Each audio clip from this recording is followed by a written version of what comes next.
విజ్ఞాన్ గారు, కోమటిరెడ్డి వెంకటరెడ్డి గారు బెనిఫిట్స్‌ని బ్యాన్ చేసేసారు గదా! బన్నీ గారి వల్లే బ్యాన్ చేశారనుకోవచ్చా? ఒక ఇన్సిడెంట్ అయితే దానివల్ల ప్రాణ నష్టం, జంతు నష్టం, ఆస్తి నష్టం లాంటివి ఏమైనా జరిగితే ఇలాంటి వాటి వల్ల ఇలాంటివి జరుగుతాయి కాబట్టి ప్రజెంట్ అట్లాంటివి జరగకుండా చూడాలంటే గవర్నమెంట్ ఫస్ట్ తీసుకునే డెసిషన్ బ్యాన్ ఇట్ అంతే. ఇప్పుడు ఫర్ ఎగ్జాంపుల్ మంచి ఎగ్జాంపుల్ చెప్తా. హోర్డింగ్స్ వల్ల మనకి ఎంత ఆదాయం చెప్పనా హైదరాబాద్లో హోర్డింగ్స్ అంతేందుకు నేనే పర్సనల్ ఎక్స్పీరియన్స్ చెప్తా. నేను ఒక ఎగ్జిబిషన్ చేసినప్పుడు ఇక్కడ సైబర్ సిటీ కన్వెన్షన్స్లో ఒక ఎగ్జిబిషన్ చేశాయి అప్పుడు 2016 హెయిర్ అండ్ బ్యూటీ ఎక్స్పో. ఆ పంజాగుట్ట టర్నింగ్లో టైమ్ స్క్వేర్ బిల్డింగ్ పైన ఒక హోర్డింగ్ ఉంటుంది, మనం శ్మశానానికి టర్న్ అయ్యేది అటువైపు నుంచి బంజారాహిల్స్ నుంచి పంజాగుట్టకు టర్న్ అయ్యే దగ్గర ఆ పైన ఉంటుంది పెద్ద హోర్డింగ్. అక్కడ 15 రోజులు వేసుకోవాలంటే అప్పట్లోనే 3 లక్షలు. మరి ఇప్పుడు ఎంత ఉందో నాకు తెలియదు. 15 రోజులకే 3 లక్షలు. ఖైరతాబాద్లో కూడా ఒక హోర్డింగ్ వేయాలంటే చాలా రేట్లు. సినిమా వాళ్ళకి కొంచెం కన్సెషన్ ఉంటుందిలే, వాళ్ళని చూస్తారు అంటే తక్కువకి ఇస్తారు. కానీ మిగతా ఏ ప్రోడక్ట్కి అయినా సరే హోర్డింగ్స్ చాలా రేట్లు ఎక్కువ. అయితే ఏమైంది, రేట్లు ఎక్కువ కదా అని చెప్పేసి ఇది బాగుంది బిజినెస్ అని బిల్డింగ్ కట్టుకున్న ప్రతి ఒక్కడు ఏం చేస్తున్నాడంటే పైన ఈ ఎంత మహా అయితే 10,000 పెట్టి చేయించవచ్చు ఆ ఫ్రేములు చేయించి బిల్డింగ్ల పైన తగిలేస్తున్నారు. ప్రతి అపార్ట్మెంట్ మీద ఒకటి ఉంటుంది, దానికి లైట్లు. అటు ఇటు వెళ్ళినప్పుడు ఇట్లా చూస్తే పైన ఏదో హోర్డింగ్స్ ఉంటాయి. వాటికి ఆదాయం బాగా ₹1,00,000 ఖర్చు పెడితే అయిపోయింది. శుభ్రంగా మంచి ఆదాయం అని అందరూ పెట్టుకుంటే ఇప్పుడు దీంట్లో మళ్ళీ అంటే క్వాలిటీలు కూడా బాగుండాలి కదా. ఒక అప్పట్లో వర్షాలు గాలులు ఈదురుగాలు వచ్చినప్పుడు హోర్డింగ్లు పడి చాలామంది ప్రాణాలు పోయాయి. ఓహో ఇట్లాంటి వాటి వల్ల ఈ నష్టం జరుగుతుందని తెలిసి బ్యాన్ చేసేసారు హోర్డింగ్స్. అంటే దానివల్ల ప్రభుత్వానికి ఎంత నష్టమో తెలుసా ఇన్నేళ్లలో. ఇప్పటి వరకు అది అవ్వాల. అందుకే రోడ్ల మీద గుండ్రాలు పెడుతున్నారు, రౌండ్లు జెండాలు వేసి. అవి అయితే డొల్లుకుంటూ అటో ఇటో పోతే ఎవడి మీద పడవు కదా అలా. సో అందుకని చెప్పేసి ఆదాయం వచ్చిన మార్గాన్ని కూడా వద్దు అనే డెసిషన్ ప్రభుత్వం ఎందుకు తీసుకుంటుందంటే ప్రాణ నష్టాలు ఆస్తి నష్టాలు ఉంటాయని. ఇప్పుడు బెనిఫిట్ షోలు వేసుకున్నా ఇంకో షోలు వేసుకున్నా ఏ థియేటర్ నుంచైనా ప్రభుత్వానికి ఆదాయం వెళ్తుంది. 18% ఎంటర్టైన్మెంట్ ట్యాక్స్ కట్టాలి. ఇంకా మల్టీప్లెక్స్లకు అయితే ఇంకొంచెం అదనంగా కట్టాలి. ఇప్పుడు నీకు 100 కోట్లు వచ్చాయంటే 18 కోట్లు ప్రభుత్వానివే. అవును. మరి ఆదాయ మార్గాన్ని వదులుకుంది అంటే అక్కడ ప్రాణ నష్టం, ఆస్తి నష్టం, జంతు నష్టం, ఇంకేదైనా నష్టం జరిగితే. ఇప్పుడు అక్కడ ఏం జరిగింది, ఒక బెనిఫిట్ షో వేయడం వల్ల అందరు ఫ్యాన్స్ వెళ్ళడం వల్ల ఒక మనిషి ప్రాణం పోయింది. బెనిఫిట్ షో వల్లే కదా ప్రాణం పోయింది. ఈ షో లేకపోతే రెగ్యులర్గా సినిమాలు ఆడుతున్నాయి పోతున్నాయి. అక్కడ బెనిఫిట్ షో వల్ల ఇంకోటి బెనిఫిట్ షో వల్ల ప్రాణ నష్టం జరగలేదు. అక్కడ అల్లు అర్జున్ రావడం వల్ల అక్కడ ప్రాణ నష్టం వస్తున్నా అక్కడికి వస్తున్నా. సో బెనిఫిట్ షో వల్లే ప్రాణ నష్టం జరిగింది. ఇంతకుముందు కూడా సినిమాలు రిలీజ్ అయ్యాయి, చాలామంది హీరోలు థియేటర్ల దగ్గరకు వచ్చి సినిమాలు చూసిన దాఖలాలు ఉన్నాయి. హీరోనే కాకుండా యూనిట్ సభ్యులందరూ కూడా వచ్చి థియేటర్లో చేతులు పూట హాయ్ అనుకుంటూ వెళ్ళారు. అప్పుడు జరిగింది, ఇప్పుడే ఎందుకు జరిగింది అంటే సంథింగ్ వాజ్ హ్యాపెన్. ఇప్పుడు దీని గురించి నిర్ణయం ఏంటిది చర్చించుకునే ముందు ఫస్ట్ బ్యాన్ దట్ అని ఒక నిర్ణయం తీసేసుకుంది ప్రభుత్వం. ఇప్పుడు అక్కడ ఏం జరిగింది, యాక్చువల్గా ఒక కుటుంబము పిల్లలకి అల్లు అర్జున్ అంటే ఇష్టం కాబట్టి అక్కడికి వెళ్ళాలనుకుంది. వీళ్ళు ఏం చేశారు, మొబైల్ యాప్లో చూస్తే ఒక 1200 సీట్లు ఉంటే 4 టికెట్లు వీళ్ళు బుక్ చేసుకున్నారు. వీళ్ళు ఏమనుకున్నారు, రవీంద్ర భారతి లాగా మేము ఇలా కూర్చుంటాం, మా సీట్ మాకు ఉంది కదా, ఇది మాది, కొనేసుకున్నాం ఆల్రెడీ, నా సీట్లో నేను కూర్చొని ఇలా ఉంటే కాసేపటికి అల్లు అర్జున్ అక్కడికి వచ్చి టిట్ అంటాడు, నా కొడుక్కి ఇదిగో అల్లు అర్జున్ అని చూపించాలి అని ప్లాన్ చేసుకొని వచ్చారు. అంటే అక్కడ ఆ 1200 మంది వస్తారన్న భ్రమలోనే వీళ్ళు ఉన్నారు.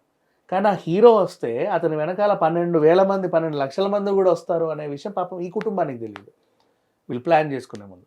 అండ్ అక్కడ అంత విధ్వంసం జరుగుద్దని కూడా వాళ్ళు కూడా ఊహించలా. బేసికలీ ఆయనకు అంత ఫాలోయింగ్ ఉందని ఆల్రెడీ పోలీస్ వాళ్ళకు కూడా ముందే ఇన్ఫార్మ్ చేసుకున్నారు.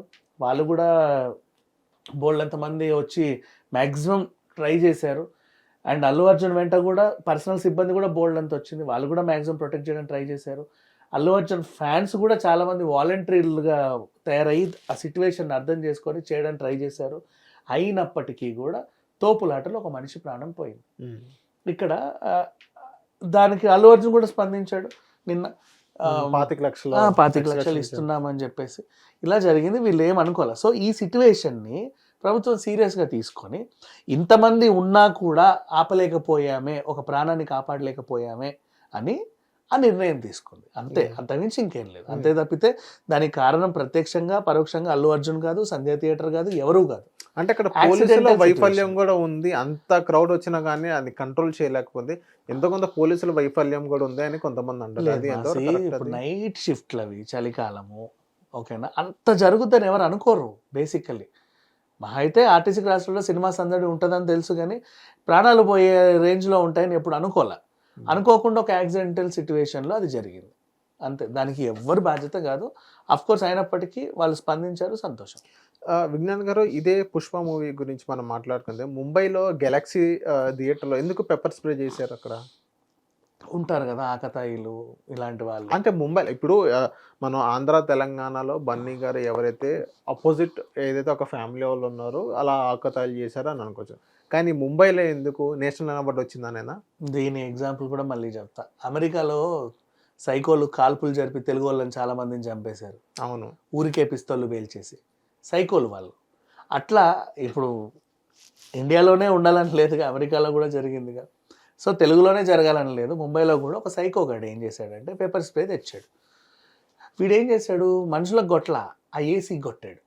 ఉమ్, ఇక్కడ ఉంటాయి అవును. ఫ్రేమ్స్, సెంట్రల్ ఏసీ ఫ్రేమ్ కొట్టాడు. కొట్టడం వల్ల ఏమైంది, ఆ హాల్ అంతా కాసేపు అందరికి దగ్గులు, సఫోకేషన్, కళ్ళమంట, ఏం చేయాలో అర్థం కాక గోల చేస్తుంటే షోని ఒక పావు గంట సేపు ఆపారు. షో పావు గంట ఆపారు అంటే పావు గంట పొడిగింపబడింది. ఇప్పుడు నెక్స్ట్ షోకి కూడా 11కి టికెట్ కొనుక్కున్నాడు, 11:15కి చూస్తాడు. ఉమ్, ఆ తర్వాత కూడా 3కి కొన్నాడు, 3:15 చూస్తాడు. ఆ రోజంతా ఎఫెక్ట్ పడుతుంది. చేసినాడు ఆకతాయి పని చేశాడు. ఇప్పుడు దానివల్ల నష్టం చెప్తా విను. నాట్ ఓన్లీ అక్కడ పుష్పే ఆడాలి అవసరంలా, ఏ సినిమా ఆడినా ఆస్తమా పేషెంట్లు ఉంటారు, ప్రాణాలు పోతాయి అప్పటికప్పుడు. ఆ కళ్ళు ఆపరేషన్లు చేసుకున్న వాళ్ళు ఉంటారు, కళ్ళు పోతాయి బేసికల్లీ. జలుబు చేసిన వాళ్ళు దగ్గు ఉంటుంది. మిగతా వాళ్ళకి కూడా ప్రెగ్నెంట్ లేడీస్ ఉంటారు, వాళ్ళకి ఇబ్బంది. ఇట్లాంటివన్నీ జరుగుతాయి బేసికల్. అయితే మనుషుల్ని ఇబ్బంది పెట్టడానికి ఎవడో ఆకతాయి చేసిన చర్య ఇది.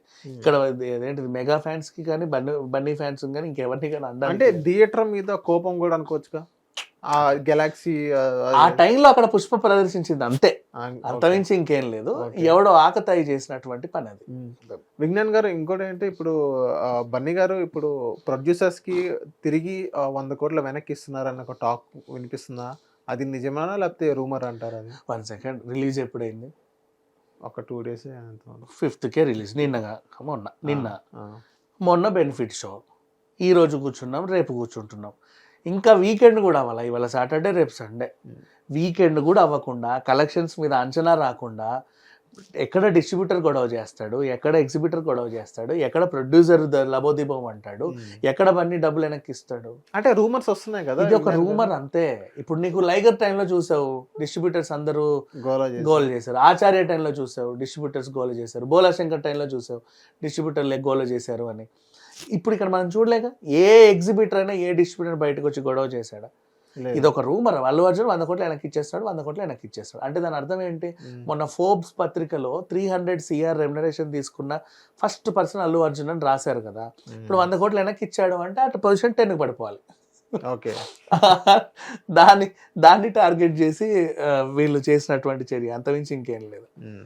ప్రొడ్యూసర్స్ బాగానే ఉన్నారు. ఇంకోటి చెప్పనా, పుష్ప ఫ్లాపు నష్టం అంటున్నాం. ప్రీ బిజినెస్ 1065 CR అయింది. పుష్ప రిలీజ్కి ముందే హిట్ కదా. 1065 కోట్లు పెట్టయితే నిర్మాత తీలేగా లేదు. మరి రిలీజ్ కి ముందే హిట్ కదా. రిలీజ్ కి ముందే హిట్ అయిన సినిమాని రిలీజ్ తర్వాత ఫ్లాప్ అని ఎలా అంటారు? అంటే విజ్ఞాన్ గారు, మీ అంచనా ప్రకారం పుష్ప ఎన్ని కోట్ల కలెక్షన్ అవ్వబోతుందని మీరు భావిస్తున్నారు? 2000 కోట్ల మార్క్ ఈజీగా దాటుతుంది. నేను రిలీజ్ కి ముందు అదే చెప్తున్నా, ఇప్పుడు అదే చెప్తున్నా. 2000 కోట్లు ఈజీగా. నువ్వు ఓన్లీ తెలుగు చూస్తున్నావు. ఇప్పుడు బీహార్లో మొన్న 7.5 లక్షల మంది వచ్చారు ఆ ఈవెంట్కి. కనీసం 10 లక్షల మంది అన్న సినిమా చూస్తారుగా. మరి ముంబైలో మిగతా అన్ని లాంగ్వేజెస్ లో హిట్, కేరళలో ఇంకా హౌస్ఫుల్ అన్ని. కేరళ ఫ్యాన్స్ ఎక్కువ దొరకట్లా. అండ్ ఇంకోటి, బన్నీ పుష్ప 2 సినిమాలో ఇక్కడ గుట్కా పెట్టుకొని చేశాడు, చూసావా? అది అనకూడదు కానీ నార్త్ వాళ్ళు వీళ్ళందరూ కూడా బాగా ఎక్కడెక్కడ చూస్తున్నారు. వాళ్ళకి ఇష్టం కదా అది. మనం ట్రైన్లలో చూస్తాం, రాజస్థాన్ అంటున్నా, ఎక్కడి నుంచో వస్తారు వీళ్ళు, ఇంత ఇట్లా రెడ్ పళ్ళు వేసుకొని వస్తారు చూడు. వాళ్ళందరూ బాగా చూస్తున్నారు. అండ్ నార్త్లో ఆ కాస్ట్యూమ్స్ అన్ని బాగా నచ్చాయి. అండ్ న్యాచురాలిటీ కేరళ వాళ్ళకి బాగా కనెక్ట్ అయింది. చూస్తున్నారమ్మా, నువ్వు తెలుగు గురించే మనం ఇంత డిస్కస్ చేస్తున్నాం. వరల్డ్ వైడ్ గా పుష్ప పెద్ద హిట్. ఓకే, అది విజ్ఞాన్ గారు, ఇప్పుడు పుష్ప పార్ట్ 3 అని మనం వింటాం. ఇది ఒక ఫ్రాంచైజ్ లో వెళ్ళిద్దాం అనుకుంటున్నాం. ఇప్పుడు మా క్వశ్చన్ ఏంటంటే, బన్నీ గారు నెక్స్ట్ పుష్ప 3 చేస్తారా, లేకపోతే బ్రేక్ ఇచ్చి వేరే మూవీస్ వేసి మళ్ళీ ఏదైనా పుష్ప 3 చేసే అవకాశాలు ఉన్నాయంటారా? నెక్స్ట్ అల్లు అర్జున్ ఇంకా సినిమాలు చేస్తాడు, మిగతా సినిమా director- చేస్తారు అంటే పుష్ప 3 కంటిన్యూ చేస్తారా, లేకపోతే కొంచెం బ్రేక్ ఇచ్చి వేరే సినిమాకి చేసి పుష్ప 3 చేస్తారు? ఇది ఒక ఫ్రాంచైజ్ కదా, నడుస్తానే ఉంటుంది కదా. ఇప్పుడు ఇక్కడ చెప్తా, మనకి ఈ సినిమా రిలీజ్ ముందు లాస్ట్ ఇయర్ పుష్ప అడవుల్లోకి పారిపోయాడు, పులి వచ్చింది, వెనక్కి వెళ్ళాడు, ఊరోళ్ళందరూ గొడవ చేశారు, పుష్ప జైలు నుంచి తప్పించుకున్నాడు, ఓ షార్ట్ ఫిలిం చూసావు కదా, అదంతా ఇందులో లేదు. మరి అదంతా ఏమైపోయింది? ఏమైంది? అండ్ నెక్స్ట్ ఫస్ట్ స్టార్టింగ్లో జపనీస్ ట్రాక్ వచ్చింది, అవును. ఆ హాఫ్ నోటు పుష్పను మోసం చేశాడు ఎవడో. పుష్పకు అప్పటిదాకా పార్ట్ 2లో తగ్గేదే పుష్ప ఒకసారి తగ్గాల్సి వచ్చింది, సారీ చెప్పడం. అసలు పుష్పని ఎవడు మోసం చేయడం కూడా పుష్పనే మోసం చేశాడు ఎవడు, వాడిని తిప్పికొట్టాలి. ఇవన్నీ పార్ట్ 3 సంబంధించిన షూట్ ఆల్రెడీ అయిపోయింది, ఓకే మ్యాక్సిమం అయిపోయింది, చిన్న ఏమో ఉన్నాయి అంతే. ఆయన ఇంకెన్ని సినిమాలైనా చేసుకోవచ్చు హ్యాపీ. ఓకే 50% అయిందా అంటారా? చాలా వరకు అయిపోయింది ఆల్మోస్ట్. ఓకే నెక్స్ట్ విజ్ఞాన్ గారు, ఇప్పుడు ఆదిత్య 369 ఏదైతే మూవీ ఉందో అది మోక్షజ్ఞ గారితో బాలయ్య బాబు గారు డైరెక్ట్ చేయబోతున్నారు అని అంటున్నా కదా, సో దాని గురించి డీటెయిల్స్ చెప్తారా మాకు? మోక్షజ్ఞతో ఆదిత్య 369 లాంటి సినిమా సీక్వెల్ ఆదిత్య 999, సంగీతం శ్రీనివాస్ గారే చేయాలి ఆ సినిమాని ఖచ్చితంగా. కాకపోతే ఆయనకి ఏంటంటే వయసు చాలా పెద్దది అయిపోయింది, ఆయన వెనకాల మానిటరింగ్ చేస్తా మిగతా వాళ్ళు ఎవరైనా సరే ఆ సినిమాని చేసుకోవచ్చు. అది ఇంకెవరో ఎందుకు, నా కొడుకు సినిమా నేనే చేస్తాను బాలయ్య ముందుకు వస్తే తప్పే ఉంది. ఆయనకు ఆల్రెడీ దర్శకుడిగా మంచి అనుభవం ఉంది, బాలయ్య ఆల్రెడీ కథానాయకుడు మహానాయకుడు చేశాడుగా. అవును. వెల్ అంటే బాలయ్య బహుముఖ ప్రజ్ఞాశాలి చెప్పాలి అంటే. తనలో ఒక యాంకర్ ఉన్నాడని, తనలో ఒక డైరెక్టర్ ఉన్నాడని, తనలో ఒక ప్రొడ్యూసర్ ఉన్నాడని చాలా మందికి రేర్గా తెలుసు. అందరికీ హీరోగానే బాగా పరిచయం.